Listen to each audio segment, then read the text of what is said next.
Wait. Wait, you're firing me? What's up, guys? Welcome back to The Far Side. This is Migs, and this is my breakdown of She-Hulk episode 2. This episode, GLK&H headhunts Jen, fresh off of her one-sided battle with Titania. We get to see the Walters family at dinner. Bruce gets on a trip, and of course, Easter eggs. Let's break it all down. Let's go. So we get a recap of the recap from episode 1, which is a bit weird as it was aired a couple of days back, about her origin and stuff. Come on, guys, we already know that. We know. Let's fast forward this a little bit. There we go.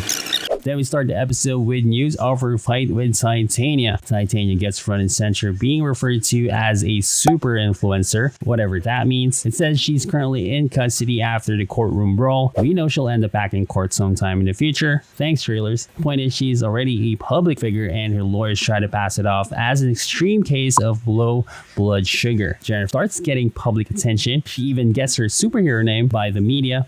A She-Hulk? Bruce pretty much sets this up in the first episode, saying this happens all the time in the MCU, like Iron Man, Captain America, Spider-Man, and so on. Next, we see a bar named Legal Ease, assuming a place where lawyers go to get drunk. Outside, Jen hears the patrons chanting She-Hulk. Urged by Nikki, she reluctantly changes into her She-Hulk form, but before doing so, she looks at the camera for a wordless fourth wall break. She says that the name better not stick. She goes on why she can't even exist without being a derivative of the Hulk, which is what her character actually is. Marvel decided to create the character due to the success of the Incredible Hulk and Bionic Woman television series. Also, they wanted to beat everyone in the rights to a woman version of the Hulk. Mission successful. She says she's not a superhero, and that's for playboys, narcissists, and adult orphans. Anyway, the first two may be in reference to Tony Stark, Doctor Strange, Steve Rogers, and Spider-Man. Also, she asked, Do the Avengers offer healthcare? Are they even paid? we did get to see a side of this in Falcon and Winter Soldier, but being government contractors must have some form of compensation. Well, because that's kind of how contracts work. Moving on, boss comes up to her next and asks if they can speak. Oh, before that, he asks her to revert to normal form. She misses the chair because apparently she becomes drunk. Different metabolism.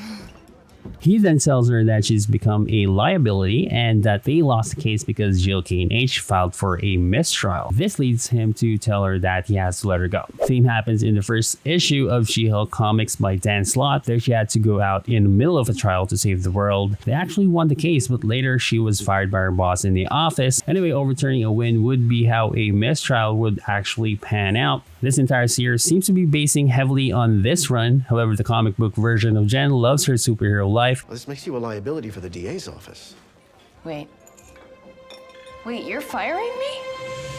Next, we see the title change from Attorney at Law to Attorney for Hire. At her apartment, we hear Bruce leave her a message about being there if she wants to talk. Interesting choice of words, as you'll see later on. Moving on, we get a montage of her going through various interviews. Each one, she gets rejected due to her unfortunate circumstances. Notice the office getting progressively worse, indicating to her increasing desperation. She did mention having to pay near a fortune in student loans. We feel it, girl. Next scene, we see Jen and Nikki hang out in her apartment. Jen moping on the fact that she can't even find a decent job. You can see her here on her computer, looking at the page tabs there on the screen. Fun, movies, find Ant-Man, cars, Norse mythology in reference to Thor, Avengers, obviously the popular team that saved the world, Insanity. On the page itself there, another QR code which leads to a free She-Hulk comic, just like in episode 1. Iron Man 3 kicks add to the right. The main article by Kyle Vend reads 10 offbeat jobs for a fresh start. It reads Swiss village mascot. Then you see pictures of a Swiss village with their bear mascots. It's a permanent position. It says, this seems highly suspect as the real bear mascots of Bern, Switzerland are real bears in the bear pit. Number 2 is kind of cut off, but we can just make out Ultron bot cleanup. Another unusual job.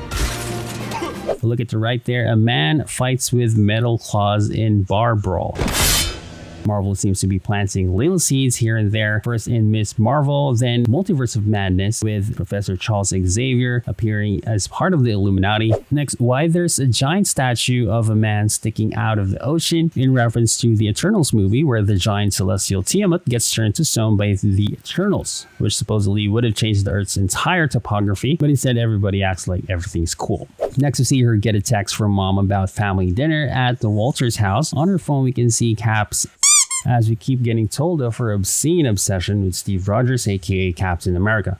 Moving on, we see her arrive in the Walters residence, see her getting a breather before diving into the chaos of her family. She opens the door and tells them she just arrived. His mom and dad greet her. Dad Walters is of course Morris Walters, and mom is Elaine Walters, played by Tess Mouse Kincaid. You might remember her as Special Agent Hannah Clay in Ozark. Dad tells her not to worry, they won't mention anything during dinner. You got fired. Chad!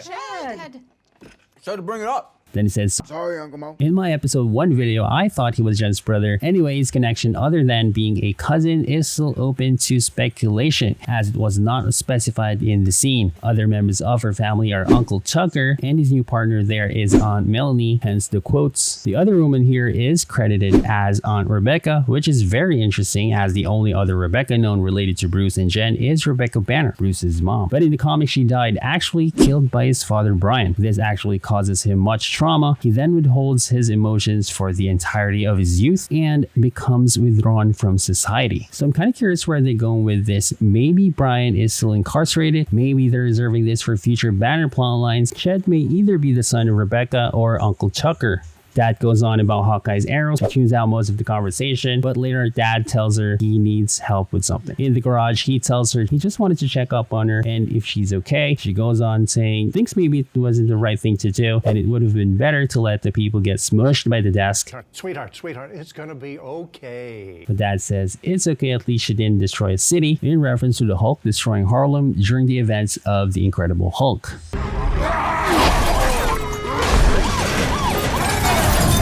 At one point in the comics though, She-Hulk destroys the town of Boone, Idaho, as seen in She-Hulk number 72. After some fatherly advice, she goes back to the bar. The show playing on the TV there is Ally McBeal, which heavily influenced the show. Anyway, she denies another round because she's on a budget. Then Holliway comes by, straight to the point. Holliway says, I'd like to offer you a job. He was impressed how she laid out a winning case, so now he wants her to work for them as the head of a new division, which might be his plan all along. The thing is, GLK&H doesn't usually take low-profile negligence cases, so most likely he wanted to go up against Jen to see what she can do on and off the courtroom. The Titania thing, that might have been staged. I accept. In this odd scene, Jen says Jen Walters is back, but we can only see the back of her head. Pedro the bartender even looks at the camera. I thought he was gonna speak. I don't know if this is a gag reel or something, or what's even left on the final cut of the show. Next, we see a shot of the GLK&H building. Jen comes in all confident, but door gets in her way,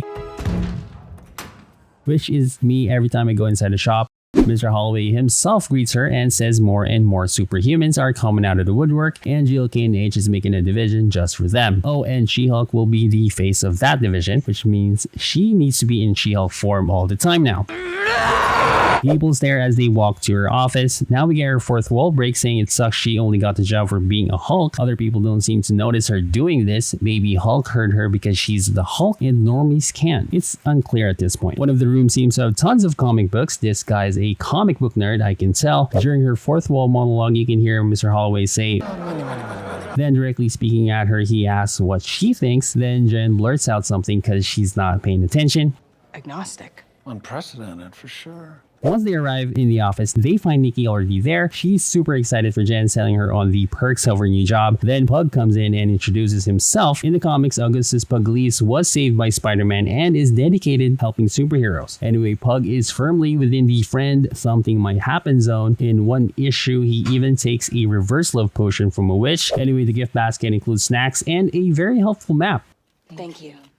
Then in a meeting with Holliway, he says her first case is the high-profile parole of Emil Blonsky, currently serving in an ultra-secure prison. He goes on that he signed a waiver to retain her specifically. He literally says if you don't take the case, then she won't have a job with GLK&H. In the Supermax prison of DODC, or Department of Damage Control, like the Raft, which is an island prison for superpowered criminals, seen in Captain America Civil War, she comes in as She-Hulk, and the guard stops her saying powers aren't allowed inside. Jen, in her human form, walks with the guard. If you look in the hallway there, the A113 Pixar reference can be seen. A113 is a classroom number used by character animation students at the California Institute of Arts. This Easter egg also appears in the Avengers. Past the laser grid, the guard tells her the standard operating procedure, staying beyond the yellow line, which is a callback to The Silence of the Lambs, where Hannibal Lecter speaks with Clarice, played by Jodie Foster, with some fava beans and a nice Chianti.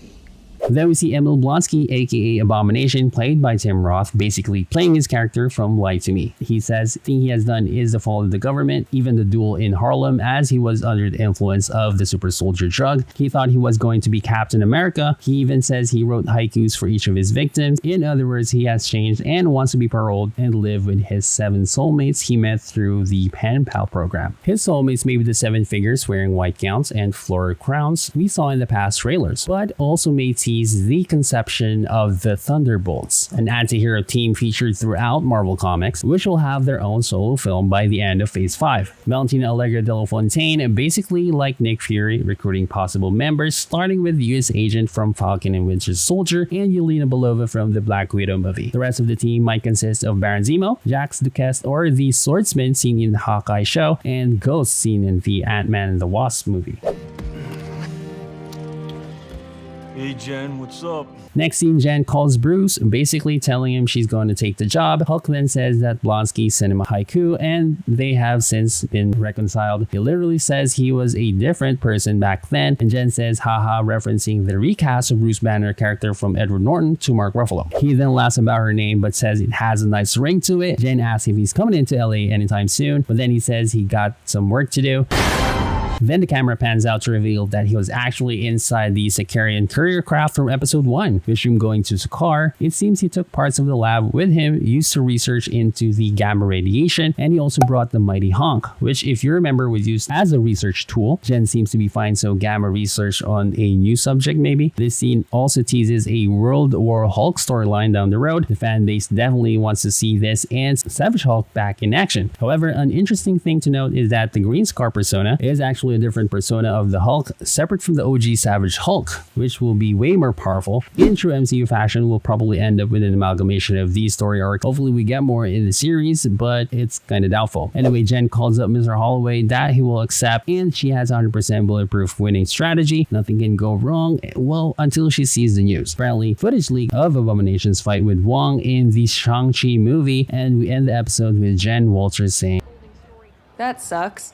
Then on to the courtroom sketches. This time we see the GLK&H team, Jen, Pug, Nikki, Mr. Holloway, and the yet to be introduced character, Mallory Book. Super talented, and in the comics was said never to have lost a case well before She-Hulk came along. TLDR of it is that she is She-Hulk's rival within GLK&H, working in the Superhuman Law division. Oh, and at one point she was involved with the android Awesome Andy. Then Mom and Dad Walters asking Jen to lift the fridge. Jarvis did something similar to her in the comics. Then we see the Pope map cheat from Pug, which is very helpful apparently. Finally, the mid-credit scene, mostly Ched talking and Jen doing chores for her dad. This is her lifting the car while Ched tries to change the tires. Jen fixes the TV, then another scene where she grabs 10 water canisters. Honestly, this reminds me of the mid-scene gags from Rick and Morty, probably part of Jessica Gao's pitch to Marvel. We know. Well, that's it for the breakdown, guys. I think the episode definitely teases a lot of things for Marvel in the long run. Guys, thank you so much for watching. Please Hulk smash that like and subscribe button if you haven't already. It would really help the channel to make more of these videos. Take care out there and see you on the next one. It's over. Go home.